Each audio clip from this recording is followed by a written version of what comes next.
ready to unlock some serious performance potential on your computer. First, let's clarify something: hardware virtualization itself isn't an Nvidia feature.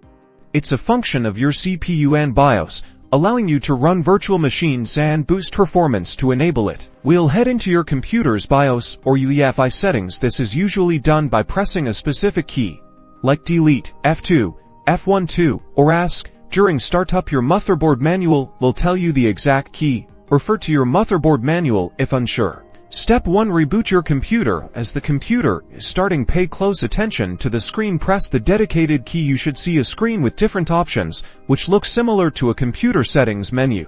This is the BIOS or UEFI. Once in the BIOS, UEFI, navigate to the CPU configuration, advanced, or processor settings section.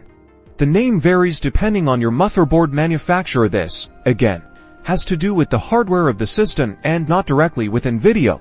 OK to setting with terms like virtualization technology. Intel virtualization technology, often abbreviated as Intel VTX. If you have an Intel CPU or AMD V, you have an AMD CPU. And SVM or secure virtual machine for AMD processors. Step 3. Enable it. Ensure the setting is set to enabled. If it's disabled, use the arrow keys, then the enter key, and select enabled. Save the settings and exit the BIOS. This is usually done by pressing a key like F10 or selecting a save and exit option. Your computer will reboot. Finally, after your computer reboots, you should be set. You can now install and access virtual machine software. While you may not see a direct Nvidia change, your system can now leverage the power for virtual machines and other virtualization and applications. Enjoy your newly enabled virtualization features.